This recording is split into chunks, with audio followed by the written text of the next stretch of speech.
Hello and welcome to the PINCast, the podcast presented by myself, Richard Bowser, editor and founder of Property Investor News, the monthly magazine which we launched 20 years ago back in 2002. If you want to listen to factual, no-nonsense interviews, insight and opinion from some highly experienced and respected property professionals, then this is the podcast that you really need to tune into on a regular basis. This latest PINCast took place on the historic day that Boris Johnson resigned amidst a tumultuous period in UK politics. Despite the political upheaval, the content of this episode is highly relevant to private landlords, as listeners will discover in the next 30 minutes. Hello, it's Richard Bowser here from Property Investor News, and today I'm with Ben Beadle, who's the Chief Executive of the National Residential Landlords Association. Good morning, Ben. Richard, morning to you. Interesting times in which we live. Absolutely. What is it, that old saying about a week is a long time in politics? Well, quite frankly, it seems more like an hour given the turmoil that we're into and what's the shenanigans that have been going on at number 10 in the last 48 hours. I checked my news feed 5 minutes ago and we're now up to 53 resignations of government members and counting. We've got the Levelling Up Minister, the very high profile Mr. Michael Gove, sacked yesterday by Boris Johnson. He is the driving force behind the Renters Reform White Paper, and I believe you met him last week. A key figure. Yes, we met with Gove's team. We didn't meet with Gove last week. We have been dealing with Eddie Hughes, who's leading the White Paper. Yeah. And I met him yesterday as well, talking about some of the things that we would like to see different in the White Paper, and no doubt we will get onto those. But I do think, Richard, there's a lot of scaremongering around when it comes to the White Paper. Yes. And, you know, a White Paper is exactly that. It's not a bill. It's a line in the sand, having gone through extensive consultation. And I have to give Eddie a great deal of credit here. He has been extremely collaborative and open in his discussions, which has been incredibly helpful. The paper itself takes into account a number of things that the NRLA wanted to see. Has it got everything in there? No, of course it hasn't. Yeah, and I think obviously we are in a state of turmoil in our politics, and you know we're recording this on the 7th of July at 9:10 in the morning. We run the risk of this podcast being out of date by the time it goes out. But Eddie yesterday dealt with the matter of the resignations, because I saw him late in the afternoon when it was all kicking off, and he told me in no uncertain terms that government was committed to this White Paper, and whether he or others were around, that the civil servants would be pushing it. Now, of course, he has to toe that line. Yes. But I think it would be, if the Tories don't deliver on some of this stuff, then Labour will come in and finish it off and make it a whole heap worse. Yes. So, you know, we have to be careful what we wish for. Is it going to go at the pace that we might have expected it goes at? No, I don't think it will. I think it will be a little bit slower. But it's a silly season at the moment, and frankly, anything could happen.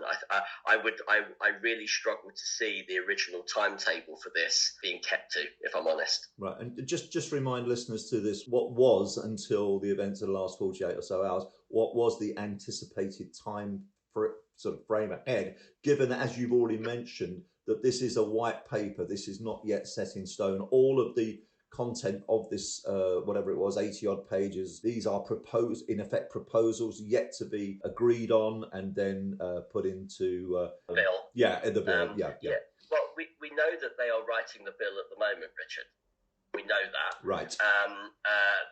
So the timetable as we saw it was that we thought that we would see a bill by the end of this year, roughly. But bear in mind, there would be a whole heap of horse trading, yes.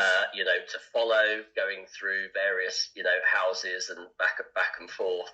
So I think we were realistically looking at maybe towards the end of next year, maybe the early part of next, with a view of implementation. Right. And obviously the government has committed to at least 6 months for new tenancies and at least 12 months for existing tenancies. They are very keen to learn from what's happened in Wales, where they've tried to rush everything through. They've drip-fed all of the supporting legislation, and it's just, hugely, hugely difficult. So I think that was roughly the time scale, but we were expecting a reshuffle in July. Obviously, it hasn't quite worked out to be right. a reshuffle. A slightly more substantive cull Yes. is what it looks like, and obviously that will affect that time frame. And I think it's going to depend on the ambition of Gove's replacement. Andrew was the housing minister until yesterday, the 8th individual in that post in the last 5 years. And of course, one of those 8 was the now fairly infamous Mr. Pincher, who is now in somewhat of a disgraceful situation. No need for us to amplify as to why. But yes, eight housing ministers in the last 5 years. What can one say? Well, I mean, and this is why we have such an issue with our housing policy. And I was at an event again with the minister yesterday where we were, talking about the white paper and everything else. But the white paper is not a strategy, Richard. The white paper is a series of measures that continues the whack-a-mole approach to politics when it comes to housing policy that we've seen for the last 20 years. Yeah. And this continued change, whilst some landlords will rejoice and think it's going to slow things down and maybe be the death of the white paper, the reality is there are some fairly structural problems within our sector. Absolutely. And I'm very much of the view it's far better to deal with those challenges head on than wait for government to regulate, because they invariably don't give you what you want, right? So with this continued change in personnel, you have no continuity. So we have no idea whether the next Secretary of State is going to be as radical as somebody like Gove, because for all Gove's faults, he gets stuff done. We've seen that on building safety. We've seen it on leasehold. We've seen it on renters reform. And you can argue, well, renters reform isn't done. But, we have been either left with Genric or somebody else had been there. I don't think that we would have seen the white paper as quickly as we have. So you can say, from that perspective, he's done quite well. But of course, whatever his replacement looks like, and it may not be a long-term replacement. I'm sure they're scratching around trying to find people at the moment. Yes. I might hang around. They're running out of candidates, I assume. Yeah, exactly right. And then we will get into the inevitable leadership contest. There will be an appointment there. There might be a snap general election. We might have a change in colour. And by the time all of that happens, we're a good few months down the line, and it will depend on the people that are around and their own ideologies. So there's certainly an opportunity to influence the direction of travel. Yes. But do I think that we should just put the white paper to bed and carry on as we are? I don't think we should. As I say, I'm very keen that whoever comes in would be far more palatable than a change in colour for landlords in terms of a change in party. Okay, so based on what you just said, you're not expecting, as a result of this turmoil of the last 48 hours, for the potential bill to be scrapped, to be mothballed. You've been very clear on that. If the Tories are to stay in, I don't think this is a manifesto pledge. And they need those 11 million renter votes. Exactly, yeah. I mean, we've seen this since 2015, haven't we? With all of Osborne's tinkering with tax in particular, and then all of that's followed through from that, and to what it's led to where we are today.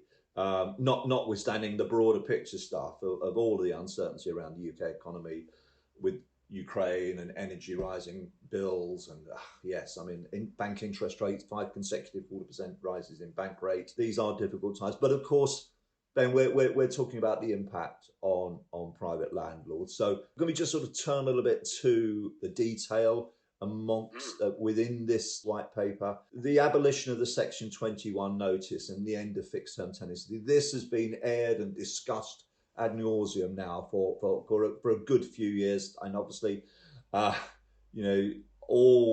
many private landlords have and are still struggling to regain possession of their properties because of the impact of the pandemic and the courts and the clogging up.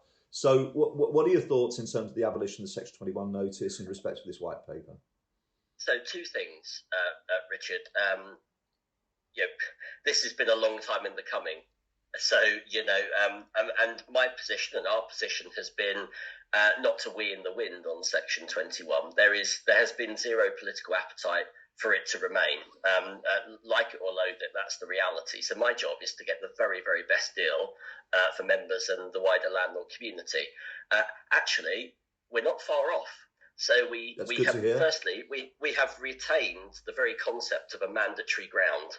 That in itself is a victory, and people may not realise that, but that's where we are with life at the moment.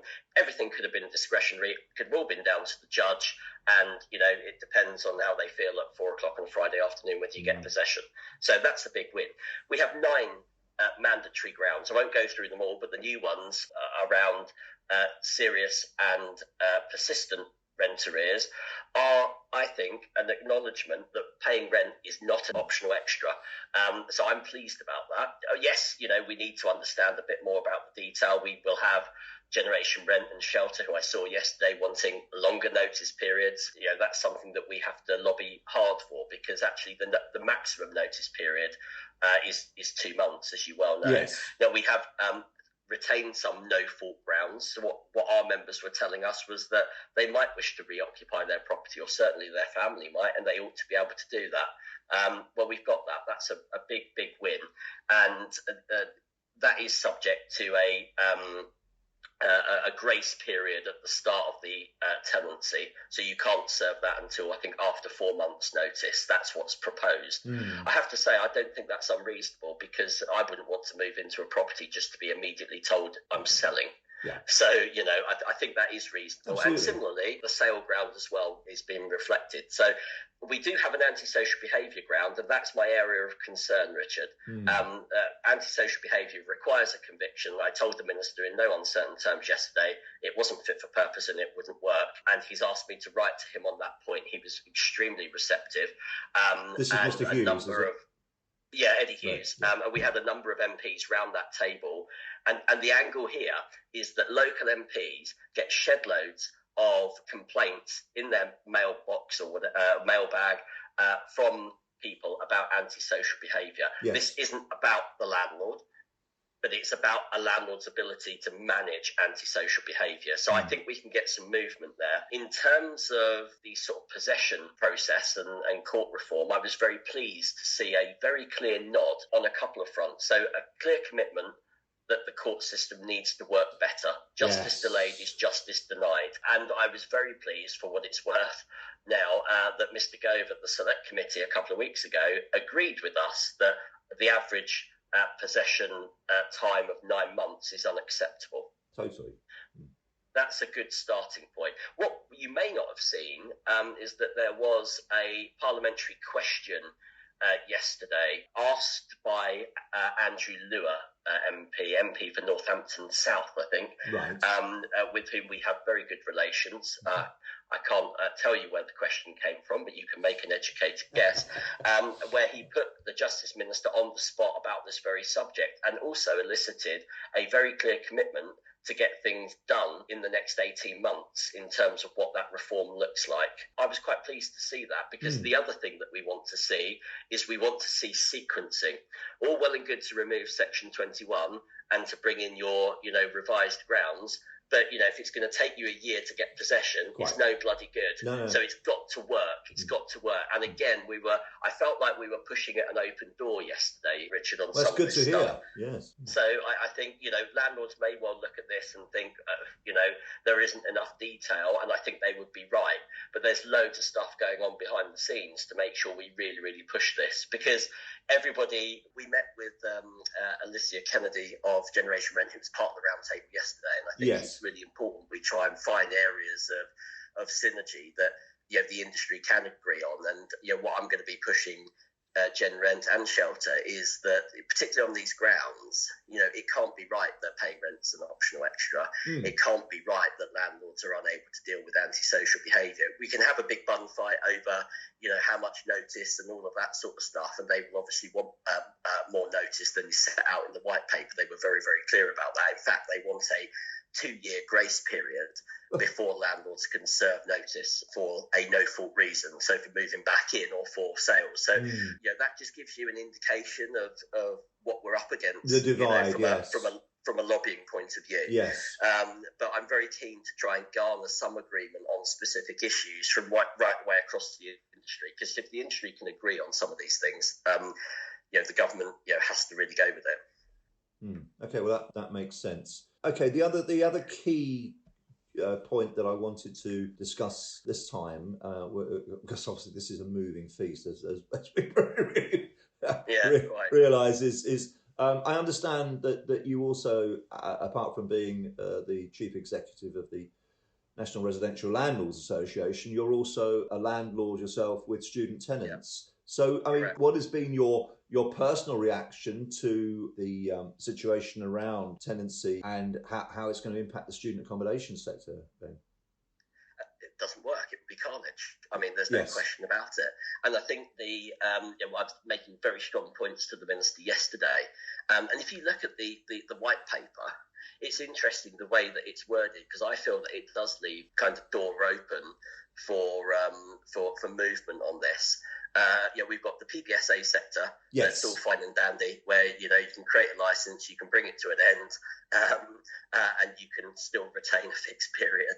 And then you've got the PRS, where you want to basically tinker with it to such an extent that tenants will not have any security of knowing that a property will be ready for them when they need it. And it's in those terms we must speak, because this is about the carnage and impact it will cause to student tenants. Yes. Because it just simply won't work. I'm slightly more ambivalent on a non-student market, Richard, to be honest with you, because we know that the average tenancy length in the PRS is just over 4 years. Yes. We know that we have a dearth of supply.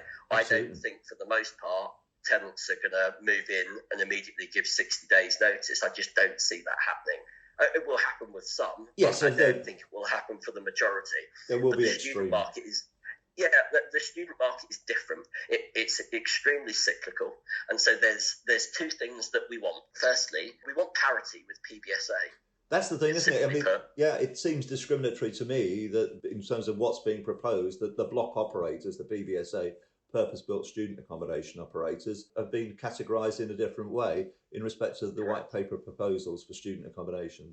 So I mean that's exactly right, and I think that at the end of the day, and these are proposals, as I keep stressing, and it's really, really important that landlords get mobilised and get in touch. I've been in touch with loads of student landlords, and yesterday we sent an email out with a revised toolkit about how landlords can get involved in the campaign, whether you're a member or a non-member. I hope that people will continue to join and avail of all of the services that we have. But this is a really, really important time where an individual voice, an individual writing to their MP and writing on to whatever Secretary of State that we have in place about some of these issues is hugely, hugely important.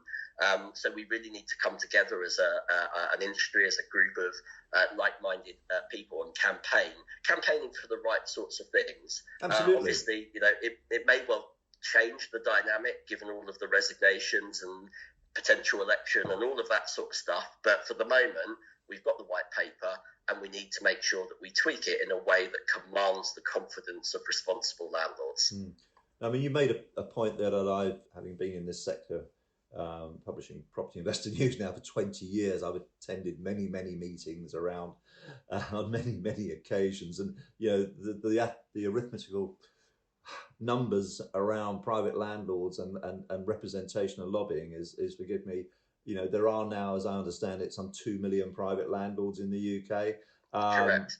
And less than 5% probably belong to a landlords association, as I understand it. So, that's 95% of individuals renting out properties who choose not to take advantage of the lobbying power that the NRLA and one or two other small organisations have, and that just reflects, or compared to the lobbying power of for example, Shelter, and as you say, there are 11 million tenants, and That's a significant number of votes against the 2 million private landlords, and that's why politicians take note of what they have been taking note of for the last 7 or 8 years.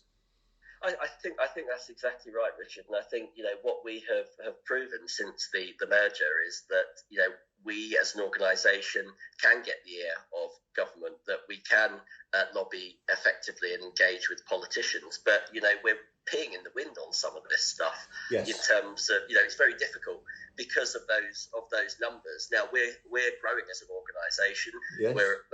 We're knocking on for 100,000 members, but as you rightly observe, that's a drop in the ocean compared to the wider pool of landlords that are out there. And I think, if ever there was the time to consider, and it doesn't have to be us, by the way, it can be iHouse, it can be, whatever your local association is with whom we've got great relations. Yes.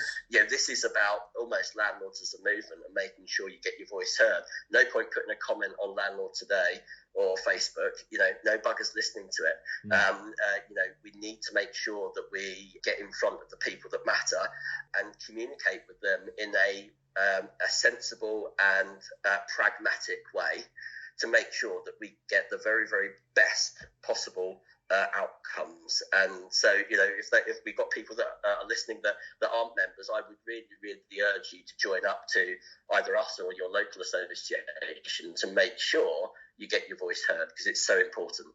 Ben, just remind us of the URL for the NRLA. Yeah, it's nrla.org.uk/join. You can join from £85. It's cheap as chips. And bear in mind that you get tax investigation insurance free as part of that, which if you bought in the open market would be well in excess of 85 quid. So we always make sure that we pool our numbers to get the very, very best possible deals and commercial providers and prices for our members. We can do so much more together. So nrla.org.uk, give us a whirl. Absolutely. I mean, I've been a member of the NLA, now the NRLA for many years, and highly recommend. And as you say, Ben, the cost of it in comparison to the benefits that you receive as a member is peanuts. Before we conclude this podcast, can we just touch on a few other items related to the white paper? And as we both commented, this is not set in stone, but there are some other items, proposals within this white paper which are probably likely to stand the test of time. A couple of them around the rental sector ombudsman to deal with disputes, and also the decent. Richard. Sorry, say that again. Get your teeth in. Yes, indeed. Yes, absolutely. And the decent home standard seems to be one that there's a fair amount of common agreement on, as I understand. Yeah, there is. I mean, so two things. We like the idea of an ombudsman that can help landlords and tenants resolve disputes in a way that is sensible, pragmatic, and means you don't need to wait a year to go to court to get your case heard. So we think that's got a lot of merit, and that's why we have launched our own sort of trial with Hamilton Fraser and TDS, so that we can try and inform some of this stuff. So we've got 6,000 landlords that are subscribed to our own mini ombudsman, so that we can properly inform that. So I don't see that as a risk. What I want to make sure is that it's not expensive and that it works as well for landlords as it could for tenants. So we'll have some proper evidence on that over the course of the next few months. The second point on the decent home standard is an interesting one. This is a Gove pet project. Gove is no longer with us. But I think the idea of a decent home standard actually is quite a good one, because as responsible landlords, we shouldn't be moving people into hovels or properties that aren't compliant. As responsible landlords, we will be doing the vast majority of what's in the decent home standard anyway. And we know that 79% of the PRS complies with the current decent home standard. The concerns that we have about it in its current form is that there are some very, very arbitrary things about, replacing bathrooms and kitchens. I'm very much of the view I wouldn't rip out a kitchen or a bathroom if it's safe and if it's functional. Absolutely. Which is why I've got an avocado green bathroom, which has come back into fashion. But the point is made. we want properties to be damp free, category 1 hazard free, and actually we should have a higher standard than that. So I think where this ends up will be very interesting, and it's due to be, I can't remember if it's in consultation yet or I think it's was about to come into consultation before recess, where they go out to the industry and ask for views. Right. We've set out our own proposals here about, very clearly, no more regulation, but let's pull together in a sensible way, like the property MOT, we're sort of calling it a property passport, so that your average punter knows up front whether the property is compliant, whether it's got a gas safety, whether it's got an EICR, whether it's got an EPC, and presented in a super sexy way with a badge that says big tick, this is good to go. Yeah. So we think that's a sensible move. Mm-hmm. Quite when and how it works now remains to be seen, but I don't think decent landlords have got anything to worry about, either the Ombudsman or the Decent Homes Standard, as long as government don't make it an arbitrary standard, ripping things out after a certain period of time, because that to me is a bit nonsense. It needs to be made fit for purpose for our industry, and as I say, NRLA have set out plans on this. We've spoken with Boris's policy team for what it was worth and received a very good response from it. So we'll see where it ends up, but I don't think it's anything to worry about personally. Right. Okay, Ben, time is of the essence. You're a busy guy, obviously, and particularly with what's going on in Westminster at the moment. Just one final topic, just to get your thoughts on. There are many others contained within this white paper, so obviously this podcast could last for a good few hours should we dive into detail. But rent reviews and when can rents be increased? A topic, obviously, of some interest to almost all private landlords. What are your thoughts around that in respect to this white paper? Well, I made this point to Eddie Hughes yesterday. Landlords are very bad at increasing their rents, especially when they've got a longer term tenancy. And I think what government is trying to avoid is, significant increases coming. And I think they would actually rather prefer that you review rents more frequently and you increase them in a moderate way, rather than have a £500 in tenancy increase. So this issue of rents is very relevant. Obviously, the white paper itself doesn't deal with cost of living. It doesn't deal with housing supply, which I think is an oversight. I have to say it was never going to, but I do think those things need to be addressed. So, but what the white paper says specifically about rent increases is that you can increase rents annually, but it's relying on a notice rather than a contractual clause in the agreement. So they don't want to have contractual clauses in the agreement, and they've made some changes to the first tier, or proposing to make some changes to the first tier tribunal, which is that you have to give 2 months' notice of your intention to raise the rent, and if there is disagreement, the tribunal will consider it, and they will either agree or disagree and give a lower figure. At the moment, they can actually give you more than what you've asked for. So I don't see that as being a significant problem, but I do think I think they're going to be busy, potentially, the first tier tribunal, in terms of landlords serving notices to increase their rents if they don't get a grip of inflation and cost of living. Fine. Well, Ben, thank you very much for your time this morning. As I have said, and you've alluded to, there's so much more contained within this white paper that will be scrutinised, and some horse trading obviously is going on between the different parties. So we await not only to see who's going to be Prime Minister anytime soon, whether we're going to have a ninth housing minister by the end of today, or who that might be. But yes, there is much more to discuss about the evolution of the Renters Reform White Paper. So, Ben, thank you very much for your time this morning. Much appreciated. So it's Richard Bowser from Property Investor News in our latest podcast. Thank you, Ben. Thank you. Thank you for listening to this latest PINCast from Property Investor News. Make sure you've subscribed to be notified when the next episode is released. Register for the PIN e-news service at www.property-investor-news.com, where you can also sign up as a magazine subscriber and get the monthly print magazine. By subscribing to the magazine, you can get access to 17,000 articles which we've published in the last 20 years, alongside some 300 webinars and video interviews.